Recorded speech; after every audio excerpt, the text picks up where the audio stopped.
मसला जो है, असल जो फैक्टर है, अभी जो प्रॉब्लम ये आ रहा है, माशी हालात, कोई और दूसरे हालात, डिप्रेशन या कोई और चक्कर। अब प्रॉब्लम ये होता है कि आजकल आप देखे हैं कि लोग अपनी मिसेस के ऊपर, अपनी बीवियों के ऊपर तशद्दुद करते हैं और नशा करते हैं, उसको मारते हैं और ज़ोर ज़बरदस्ती करते हैं और उससे कुछ अनरिलेटेड डिमांड करते हैं, उसको ब्लैकमेल करते हैं और बोलते हैं कि आप हमारे दोस्तों से भी मुलाकात करें और उनको बोलते हैं कि हमारे साथ नशा भी करें। तो इसके लिए लड़की के पास क्या रेमेडी है, कानून में क्या रेमेडी दी गई है और वो क्या कर सकती है और क्या करना चाहिए? देखिए, पहली बात तो यह है कि शोहर को ये राइट नहीं बनता कि वो अपनी बीवी को किसी गलत काम के लिए मजबूर करे, या उसको अगर उसके इनकार के ऊपर उसको डोमेस्टिक वायलेंस यानी घरेलू तशद्दुद का शिकार करे। उसके लिए उस लड़की को हिम्मत करनी है। सबसे पहले अपने जो उसके फैमिली के लोग हैं उसको इन्वॉल्व करे, अपने सास ससुर को बताए कि ये शख्स मुझसे गलत डिमांड करता है, मुझे गलत रास्ते पर लगाना चाहता है।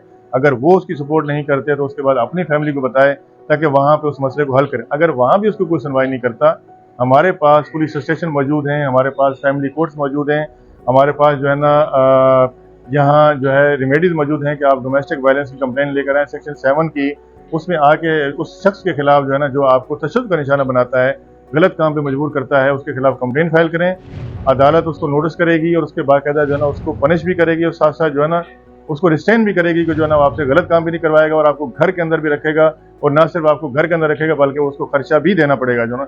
उसके लिए सिर्फ ये है कि आपको हिम्मत करनी है, आपने उस जालिम शख्स के साथ के खिलाफ डट के खड़ा होना है और उसकी काउंसलिंग करनी है, उसको राय रास पे लाना है कि आप जो है ना किसी की बहन बेटी या आपकी अगर इज्जत है घर की, तो आपने उसको गलत काम के लिए मजबूर नहीं करना है। और कानून यहाँ मौजूद है, हम मुसलमान हैं, हम ऐसा कोई भी काम जो है अपने माशरे में या अपने ऐसे जो हमारे मुसलमान घराने हैं वो इस चीज़ की इजाज़त नहीं देते दोनों। अच्छा, दूसरी चीज़ मुझे बताएं, आजकल आपने देखा ये आइस, कोकेन और दूसरे दीगर नशा आम है। कोई ड्रिंक करके आ जाता है, शराब पी कर आ जाता है, दूसरे नशे करते हैं।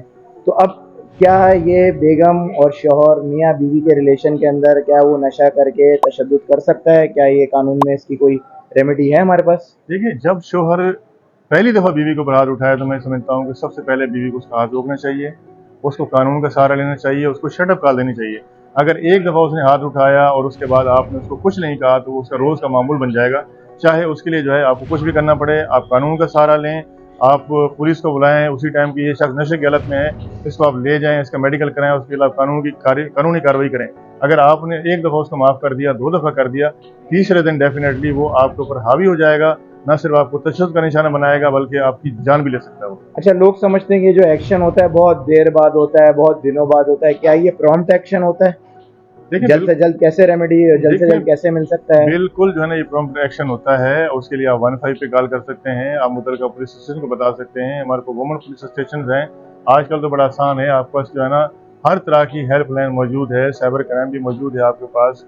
आप हर जगह, हर फोरम के ऊपर आप मैसेज डालें जो है ना, इवन के व्हाट्सएप कंप्लेन भी बनाए गए हैं एडिशनल आईजी कराची की तरफ से, एसएसपी की तरफ से। जो है ना पुलिस तो हर वक्त जो है वो बाकायदा जब उनको 15 की कॉल होती है तो पुलिस की गाड़ियां मददगार के तौर पर जो है ना वो घूम रही होती हैं और लोगों को जाके रेस्क्यू करती हैं और उनकी मदद करती हैं। अच्छा, अब इसके बाद जब शौहर अरेस्ट हो जाता है या कोर्ट में आ जाता है, वो फिर अपनी बीवी को तलाक देने की धमकी देता है। देखिए, डेफिनेटली ऐसा नहीं है कि वो शौहर जो है ना आप उसको बंद कराएंगे तो वो जो है ना जाके आपको तलाक दे देगा, तो ऐसा कुछ नहीं है। वो जब नशे की हालत में होता है, जब थोड़ा सा उसको जो है पुलिस में लेकर जाते हैं तो उसकी आंखें खुलती हैं। आप लाजमी नहीं है कि आप उसकी FIR करवाएं, आप उसको 2 घंटे लॉकअप करा दें, उससे माफ़ीनामा लिखवा लें कि भाई आइंदा आप ये गलत काम नहीं करोगे, इससे आप परहेज करोगे और इस तरह की हरकत आप नहीं करोगे, तो मे भी जो है ना वो शख्स सुधर जाता है। ऐसा नहीं है कि आपकी डिवोर्स हो जाएगी, लेकिन सिर्फ आपने थोड़ा सा उसको जो है उसको खौफजदा करना है, उसको बताना है कि अगर मैंने दोबारा ये काम किया तो मेरे साथ जो है ऐसा अमल हो सकता है, जो मैं अगर करूँगा तो जो है मेरे खिलाफ कानूनी कार्रवाई हो सकती है। बहुत बहुत शुक्रिया लियाकत साहब। इंशाअल्लाह ताला हम वक्तन फ़वक्तन जो लोगों के रोज़ाना पेश होने के मसाइल हैं उस पर हम इंशाअल्लाह बहुत सी वीडियोस बनाएंगे। अगर आप हमें कमेंट में भी बता सकते हैं आपका कोई प्रॉब्लम है, हम आपको फ्री कंसल्टेशन करेंगे और आप यहाँ पे आके सिटी कोर्ट में मिल भी सकते हैं। हम चाहते हैं कि आवाम के लिए बेहतरी हो और ख़ास तौर पे बच्चे और ख़वातीन के लिए। बहुत बहुत शुक्रिया, थैंक यू।